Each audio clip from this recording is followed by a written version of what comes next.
क्या क्या खेल खेलते हैं भगवान, मेंढक की तरह कूद कूद के, फुदक फुदक के, जैसे मेंढक कूदता है ऐसे अपने मित्रों के सखाओं के साथ कूद रहे होते हैं। तो हमें लाइफ में बहुत सारे चांसेस मिलते हैं कि हम सुधर जाएं, हम सुधर जाएं, हम सुधर जाएं, लेकिन हमारे अंदर इतना रोग है, इतना गहरा रोग है कि एक और चीज का फर्क है कृष्णा और बलराम में, कि कृष्णा राधा रानी के साथ विहार करते हैं और बलराम जी हैं।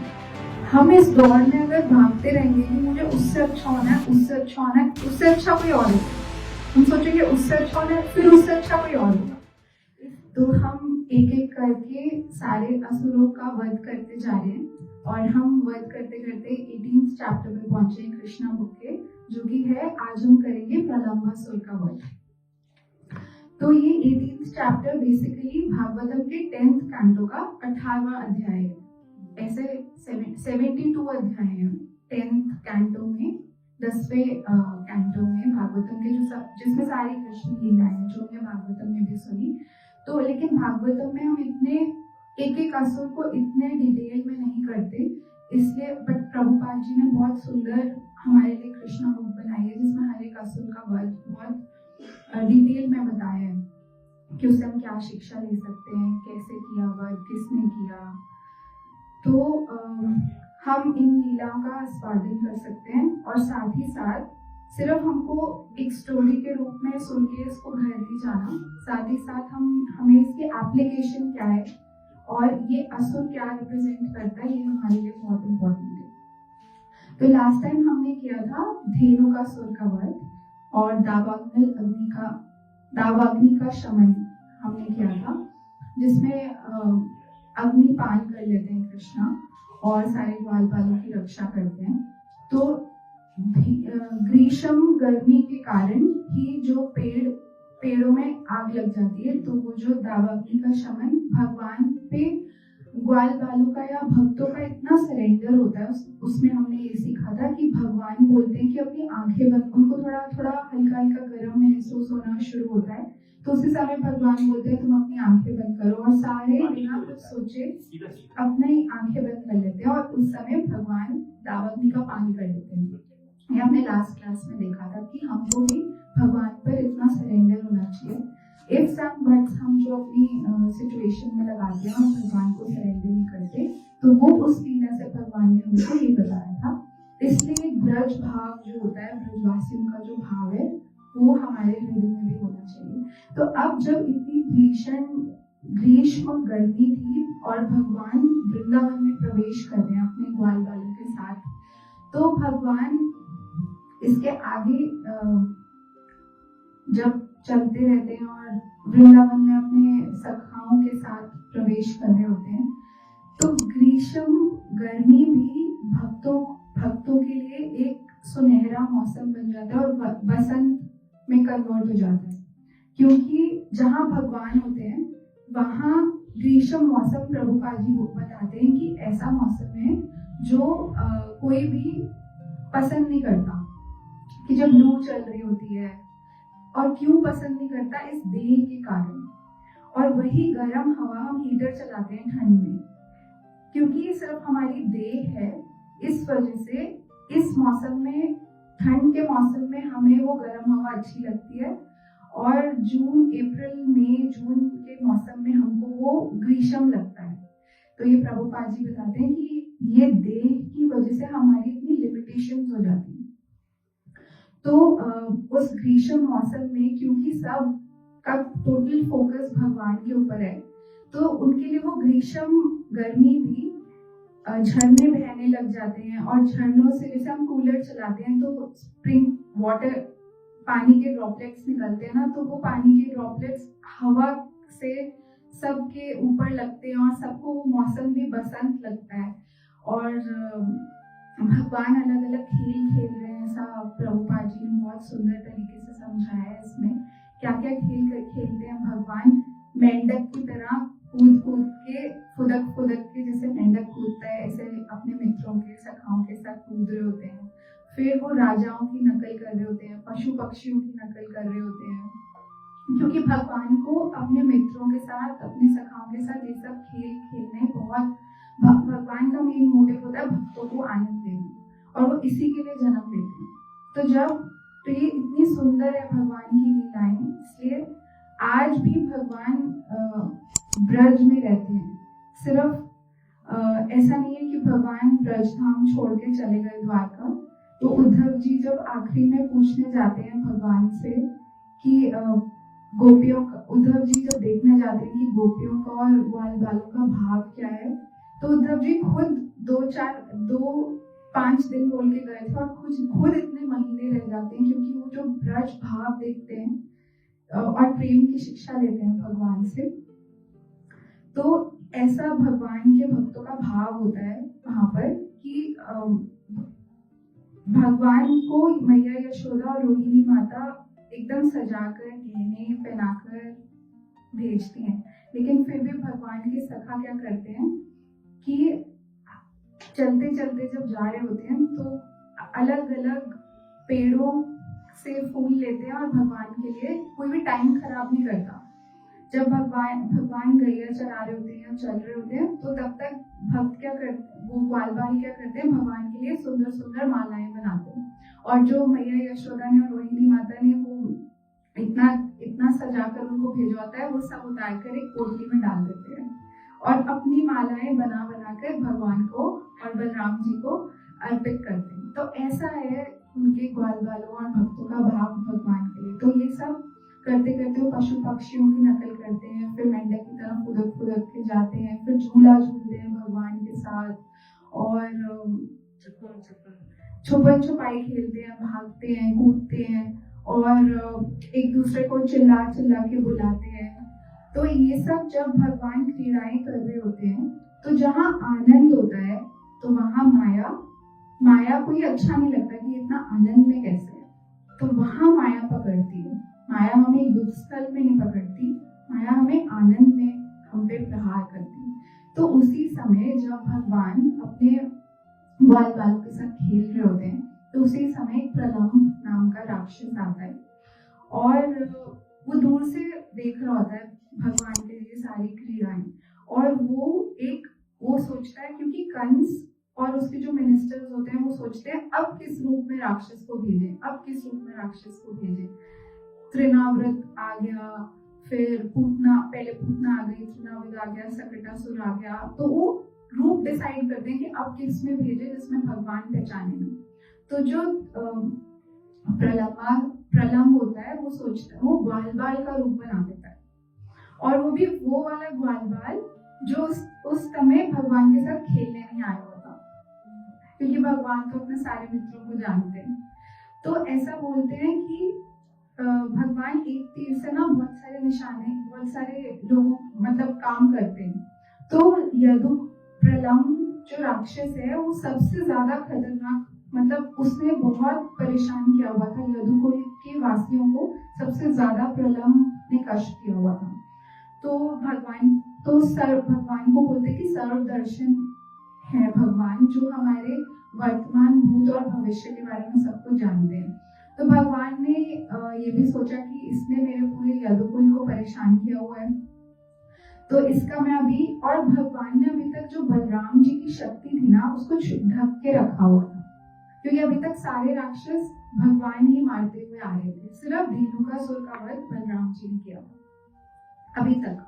तो अब भगवान को अपने भाई बलराम जी की भी प्रतिष्ठा दिखानी थी सबको, उनका भी मान बढ़ाना था। तो भगवान ने पूरा ही प्लानिंग वहां पे चल रही थी, और वहां वो ग्वालपाल का रूप लेके प्रलंब आता है जब, और भगवान एक तरीके से उसका ही वेट कर रहे होते हैं। तो जैसे ही वो दूर से पहले प्लानिंग कर रहा होता है, आता है ग्वालपाल बन के, तो भगवान उसको इमीडिएटली बुलाते हैं, अरे आ जाओ अब खेल शुरू करते हैं, तुम भी आ जाओ, तुम भी हमारे साथ खेलो। भगवान बोलते हैं, जैसे सब जानते हैं, तो वो बोलता है कि अच्छा मुझे बुला रहे हो, तो भगवान बोलते हैं हाँ मैं तुमको बुला रहा हूँ, आ जाओ। तो जब वो प्रलंब आता है तो भगवान कहते हैं कि अब हम दो की टीम में डिवाइड हो जाएंगे, अपने सखाओं को बोलते हैं।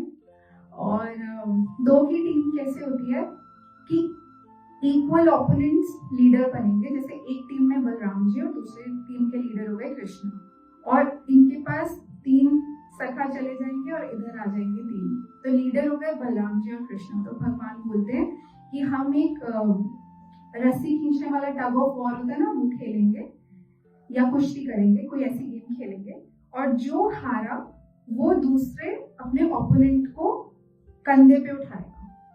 ऐसा भगवान सबको बताते हैं कि अब हम ये गेम खेलेंगे, ठीक है। तो फिर सब बोलते हैं ठीक है, क्योंकि सब खुश। अच्छा, इससे पहले जो भगवान अलग अलग क्रीड़ाएं कर रहे थे, तो भगवान ना बहुत सुंदर नृत्य भी कर रहे थे, बहुत सुंदर।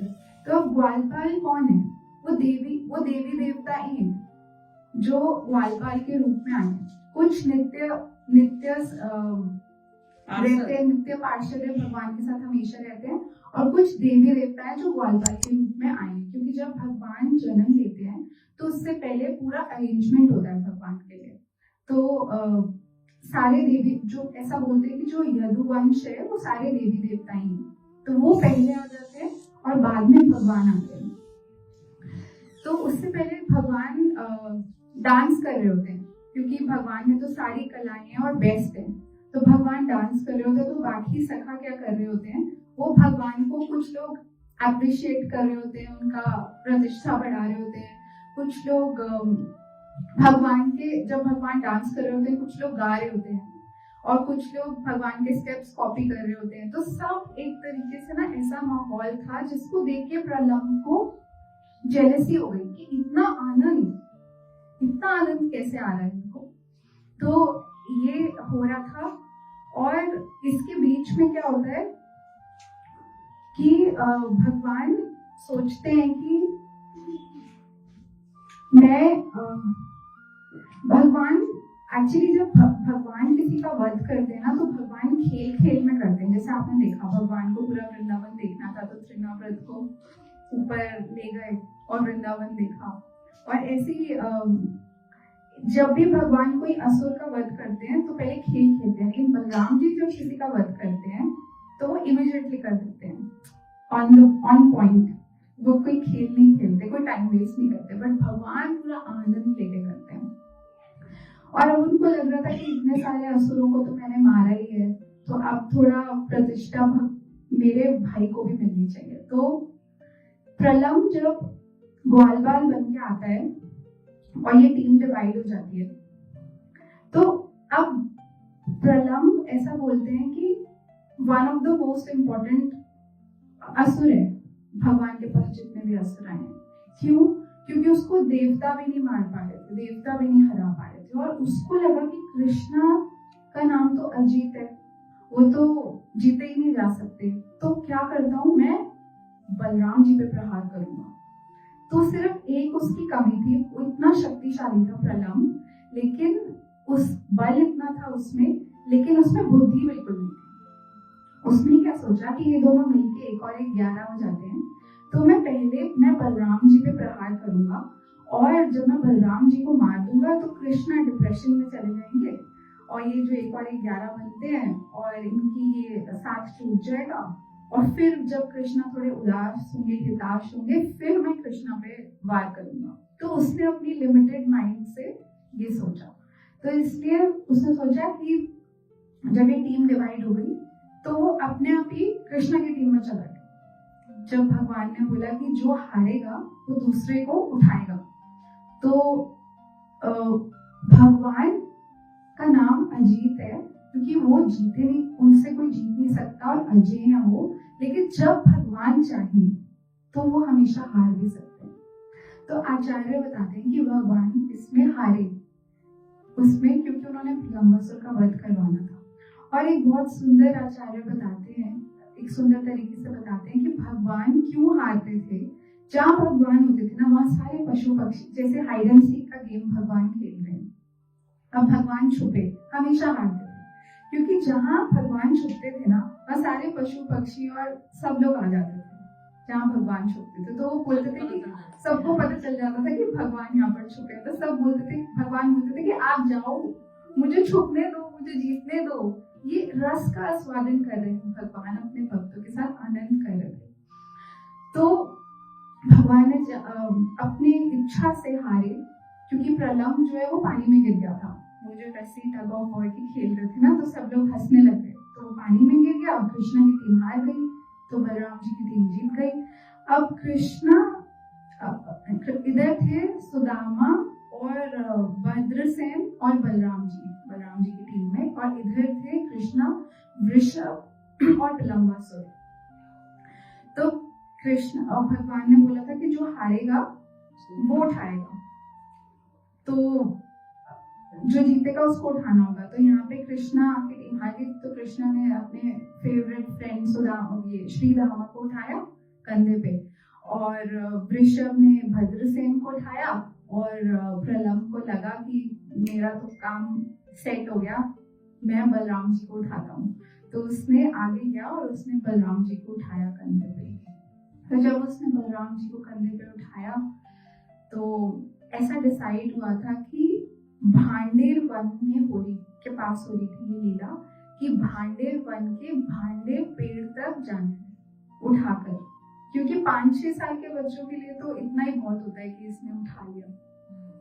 तो भांडेर के पेड़ तक जाना था, और सब लोग उठा के जा रहे थे, जैसे कृष्ण ने श्रीदामा को उठाया और वृषभ ने भद्रसेन को उठाया। तो जब प्रलंब उठा के जा रहा था बलराम जी को, तो उसने रास्ता डाइवर्ट कर लिया, और सब लोग भांडेर पेड़ तक पहुंच गए, और वो उससे भी आगे चला गया। और बलराम जी को लगा कि ये इसने तो इधर उधर गली में से पेड़ों के पीछे से निकल गया। तो बलराम जी को लगा कि ये अपना रास्ता क्यों बदल रहे हैं, और बात तो यहाँ तक की हुई थी। तो ऐसा आचार्य बताते हैं कि जब कृष्ण या बलराम या राम जी जब मानस लीला कर रहे होते हैं ना, तो उनको हमेशा ये स्मृति नहीं रहती कि हम भगवान हैं।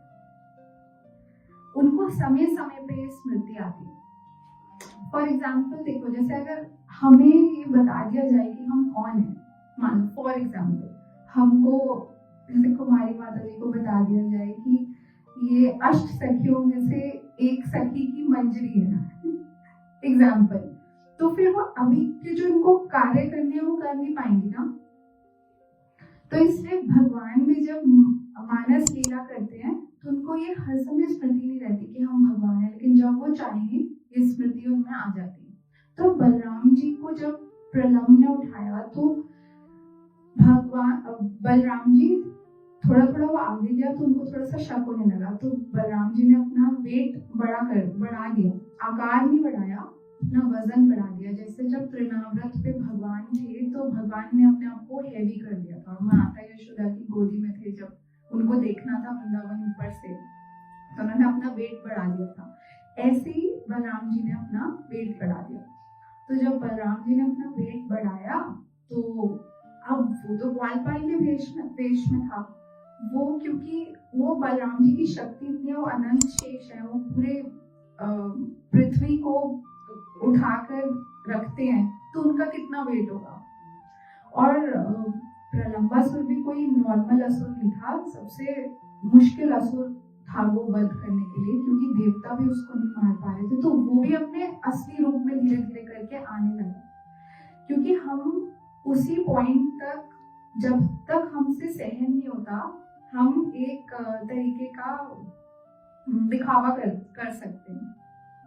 जब हमारी वो सहन शक्ति खत्म हो जाती है, हम अपने असली रूप में आ जाते हैं। तो हम सबका ऐसा है एक्सपीरियंस। तो बलराम जी जब अपना वेट बढ़ाने लगे, वो भी अपने असली रूप में आ गया, और वो बड़ा होते होते होते पूरा आसमान तक पहुंच गया।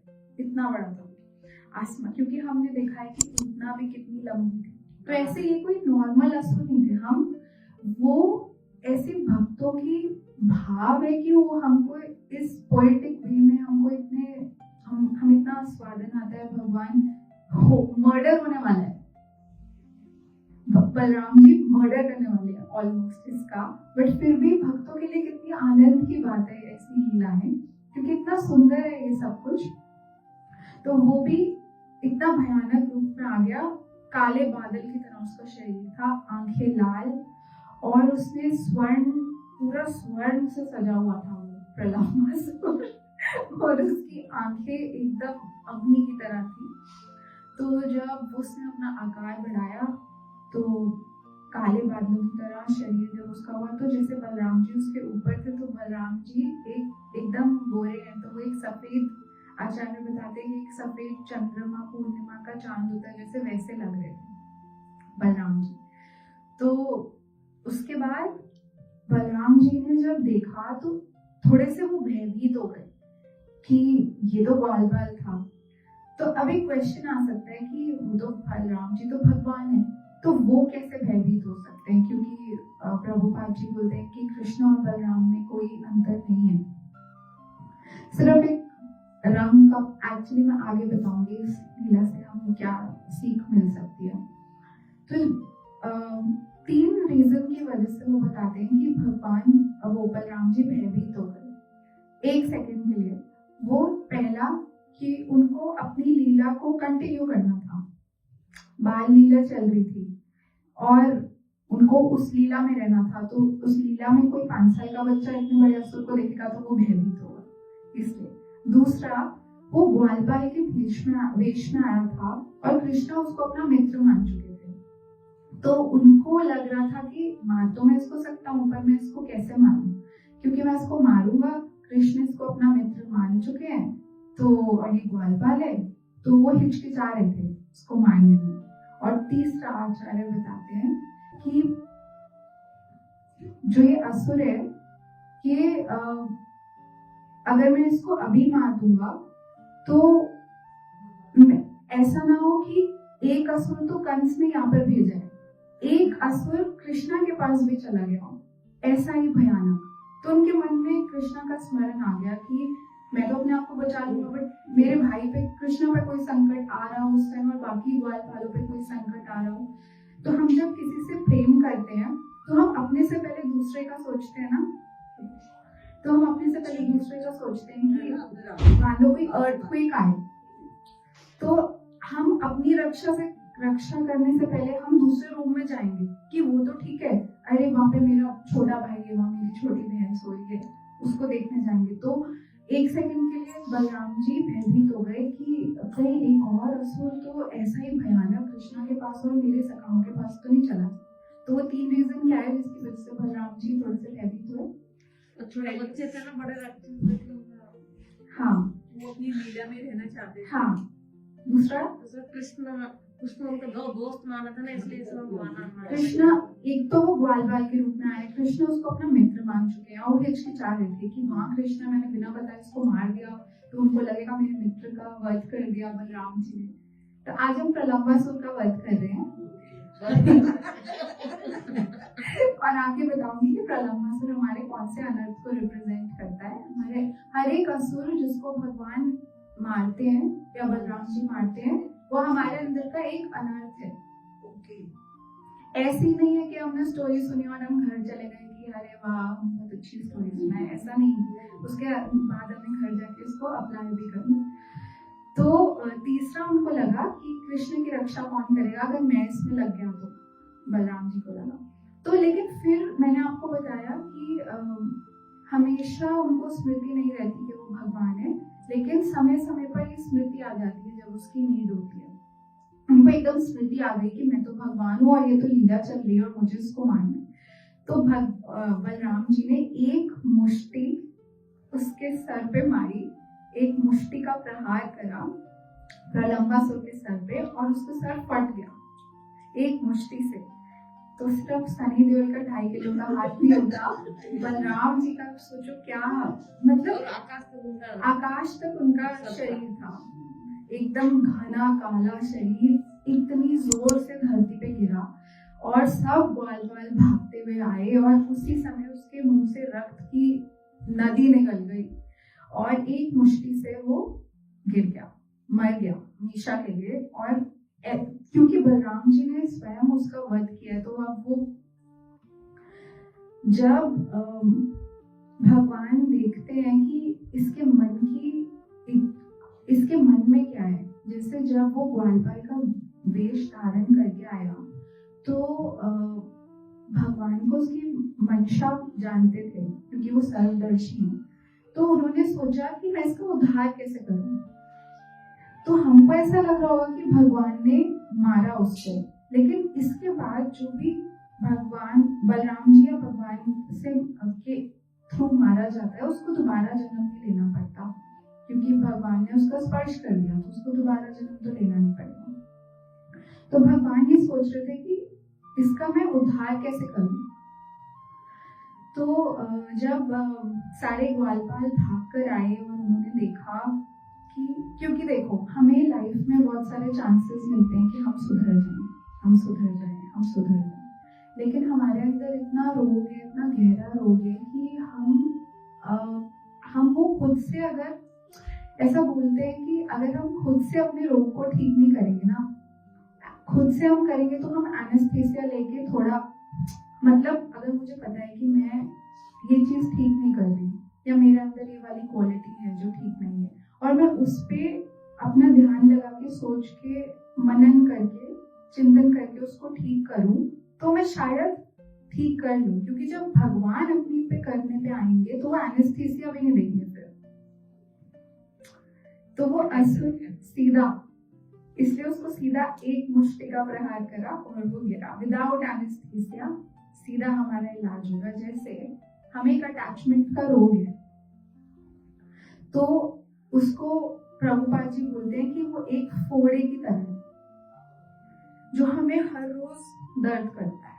एक ऐसा फोड़ा हमें हर रोज दर्द कर रहा है, दर्द कर रहा है, दर्द कर रहा है। अगर हम इसको अपने से नहीं ठीक करेंगे, अपने से ठीक करने में ये भी आता है कि हम भगवान से प्रार्थना करें कि इसको ठीक कर दो, ये भी अपने से ठीक करने में आता है। क्योंकि जब भगवान इसको ठीक करने पे आएंगे ना, तो सडनली हमारी लाइफ से किसी को हटा देंगे। हमने कई ऐसी कथाएं देखी हैं, सडनली कुछ ऐसा कर देंगे कि वो इलेक्ट्रिक शॉक जैसे होता है, और इट्स लाइक कि हमको एक फोड़ा है और हमको कोई ऐसा मिला जिसने उस फोड़े की गंदगी को निकाला और हमें बहुत दर्द हुआ, लेकिन उसके बाद हमें कभी दर्द नहीं हुआ। हाँ, तो ऐसा ही जब भगवान किसी का वध करते हैं तो उस समय तो उसको हमें ऐसा दिखाई देता है कि एक मुष्टि का प्रहार हुआ, या पूतना की सारी श्वास खींच ली भगवान ने जब स्तनपान करा, हमें ऐसा लगता है। लेकिन ये हमेशा के लिए ये चीज हट जाती है और फिर उसको जन्म मरण के चक्कर से निकाल देते हैं भगवान। तो जब वो गिरा धरती पर धड़ाम इतनी जोर से, तो सारे ग्वालपाल भागे भागे आए, क्योंकि उन्होंने बलराम जी की शक्ति देखी जो अब तक ढकी हुई थी, छुपी हुई थी। तो वो सारे भागते भागते आए, उन्होंने बोला साधो साधो, बहुत बढ़िया, इसको मार डाला। तो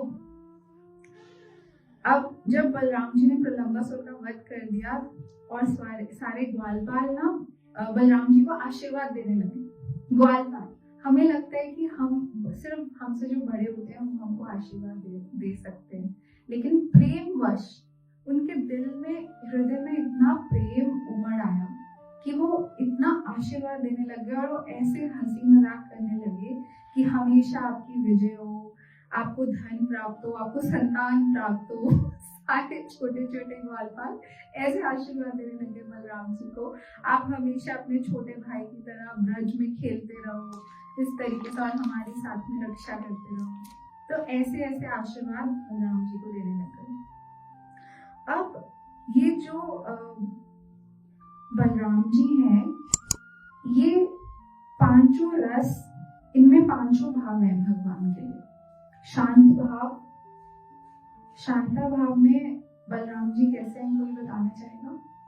सारे भावों का आस्वादन हमें बलराम जी में मिलता है। तो और प्रभुपाद जी बोलते हैं, जैसे मैंने आपको बताया, कि उसने क्या गलती करी थी प्रलंबासुर ने, उसने सोच लिया था कि कृष्ण और बलराम अलग अलग हैं।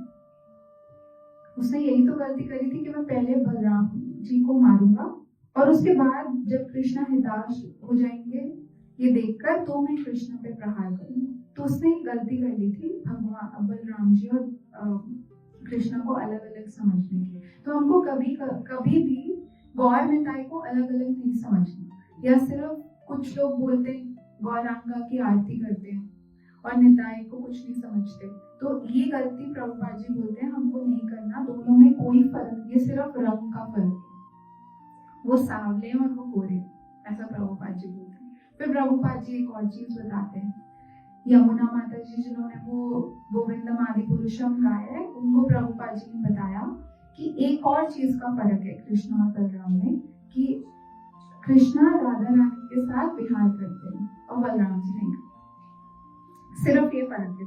कौन से दो फर्क है कृष्णा और बलराम में? एक रंग का, एक राधा रानी। तो हमको भी दोनों की, जब दोनों का नाम कहीं पर भी आए, दोनों का नाम इक्वली पावरफुल है, इक्वली पोटेंसी रखता है, और हमको भी दोनों को एक ही समझना है, ये समझने की गलती नहीं करनी। इसलिए श्री श्री गौर निताई की जय है, हमको हमेशा इनको प्रणाम करना है, दोनों को एक साथ। तो अब बलराम जी जो है वो 5 रसों में सेवा करते हैं कृष्ण की। सबसे पहले शांता रस, जो सारे धाम है वो बलराम जी का विस्तार है, धामों के रूप में बलराम जी सेवा करते हैं कृष्ण की। दूसरा दास्य भाव, दास्य भाव तो है ही, हमने रामायण में भी देखा, लक्ष्मण जी वो बलराम जी का ही रूप है, हमेशा दास की तरह भगवान के लिए रहते हैं। और तीसरा है साख्या भाव, मित्र भी, जो ग्वालपाल है और बलराम जी भी एक ग्वालपाल ही है उनमें से, तो वो मित्र की तरह भी रहते हैं भगवान के साथ। चौथा वात्सल्य भाव, वात्सल्य भाव में बलराम जी कैसे होते हैं, कोई बताएगा? जब भगवान निकलते हैं गौचारण के लिए, तो यशोदा मैया हमेशा बोल के भेजती हैं कि इसका ध्यान रखना कान्हा का, देखना ये समय पे खाना खाए, मैं ये खाना बांध रही हूँ। तो वात्सल्य भाव में एक बड़े भाई की तरह उनकी, और जब भगवान ने मिट्टी खा ली थी, और तो बलराम जी ने मैया को बताया था कि आज बलराम ने मिट्टी खा ली, जब वो अपना मुंह खोल के दिखाते हैं। तो वात्सल्य भाव में भी बलराम जी भगवान की सेवा करते हैं। और 5वां है माधुर्य रस, ये आप लोगों को शायद नया होगा। जो श्रीमती राधा रानी है, उनकी जो छोटी बहन है, उनका एक मंजरी, जो छोटी बहन है वो बलराम जी के रूप में सेवा करती है। माधुर्य रस, वो भी एक सखी हो गई। तो ऐसे भगवान के 5 रस का स्वादन बलराम जी करते हैं। आप बताओगे कोई? साख्य, शांता भाव में कैसे करते हैं? धाम फल बलराम जी का विस्तार है। फिर दास्य भाव,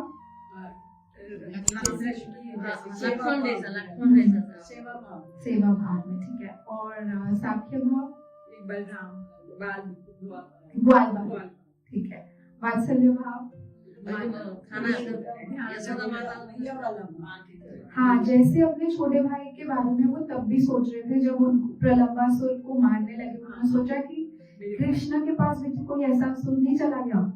तो एक वात्सल्य भाव, केयरिंग भाव में भी वो भगवान की रक्षा करते हैं। और माधुर्य रस, राधा रानी की छोटी बहन के भी बलराम जी होते हैं, तो इसलिए माधुर्य रस। और इन सारे रसों को अगर हम आकार देंगे तो वो बलराम जी, ठीक है। और अब हमको इससे एक सबसे इम्पोर्टेंट शिक्षाएं जो हमको इस लीला से लेनी है, वो अब आती है कि जो धेनुकासुर था वो रिप्रेजेंट करता है तमोगुण को।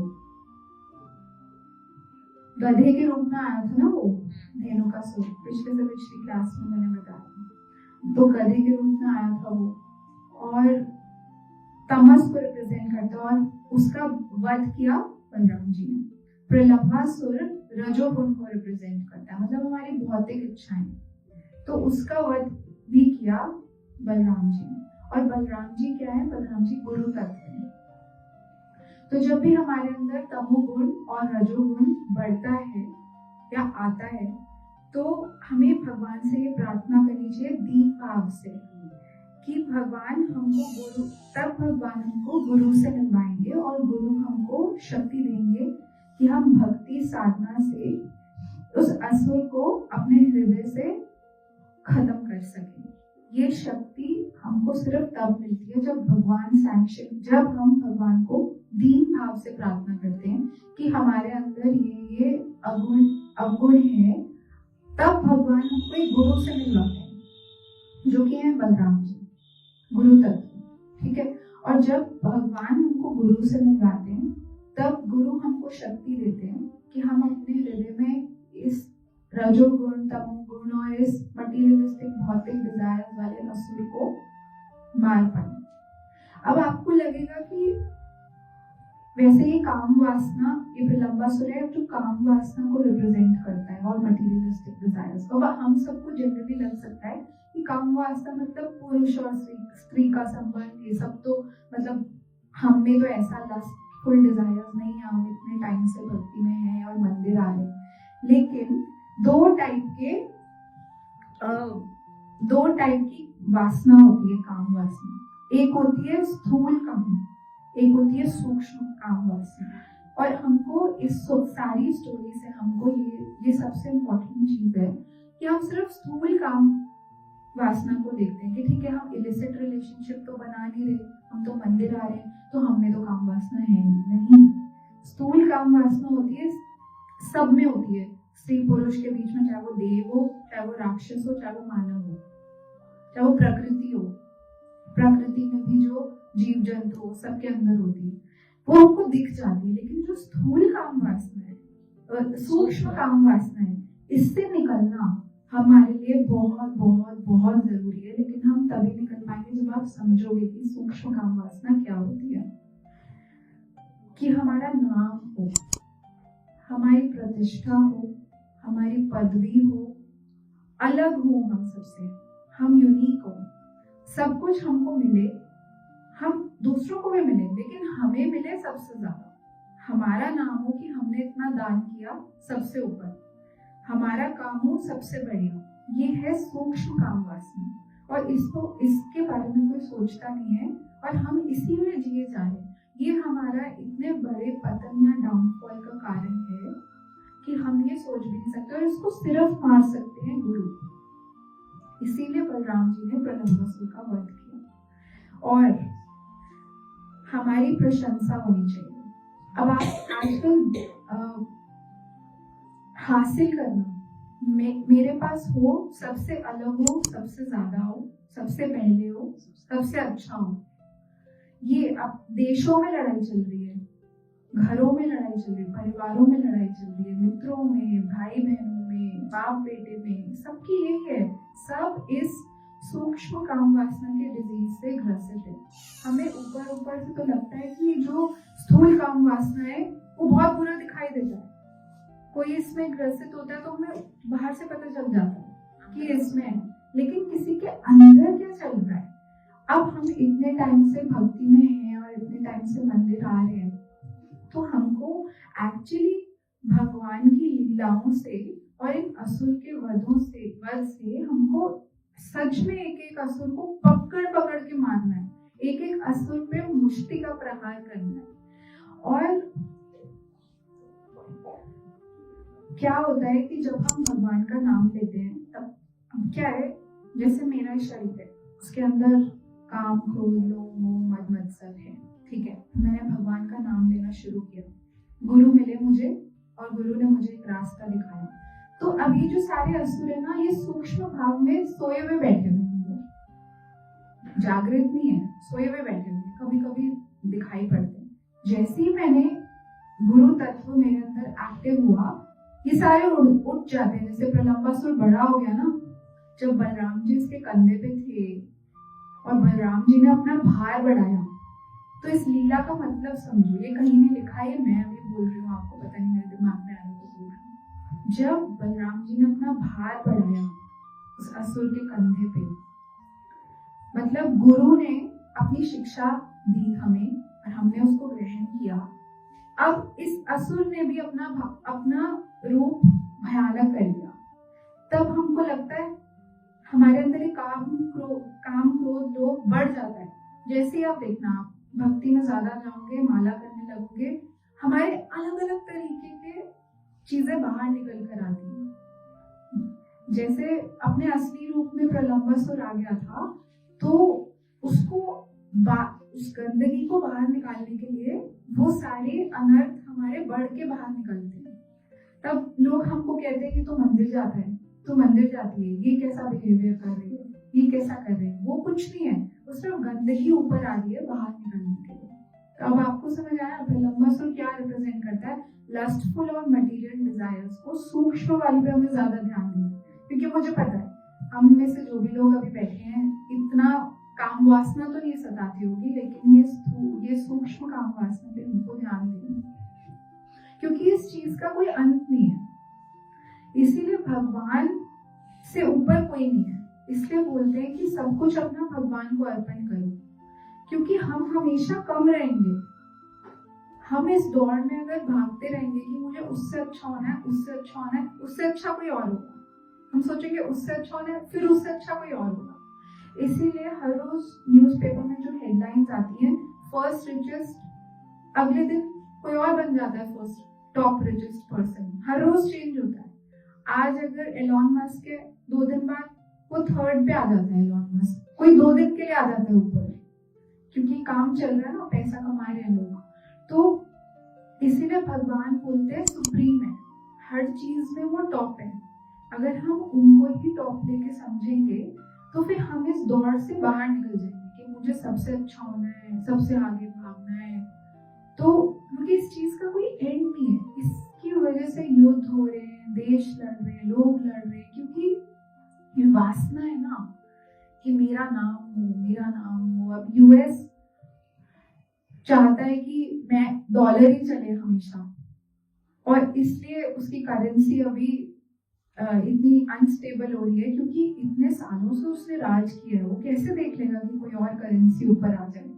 तो इस चीज का कोई अंत नहीं है, मेरा बोलने का मतलब ये है। और हम जितना जल्दी भगवान को अपने अवगुणों के बारे में दीन भाव से प्रार्थना करेंगे कि गुरु को बोलो कि हमारे अंदर से ये सारे अनर्थ निकाल दे, और जल्दी से जल्दी हमें हमारी भक्ति में जो भी बाधाएं हैं उसको निकाल दे, क्योंकि अगर हम नहीं निकालेंगे तो फिर भगवान अपने तरीके से निकालते हैं, और जब वो निकालते हैं तो फिर थोड़ा ज्यादा दर्द होता है, थोड़ा ज्यादा बड़ा झटका लगता है।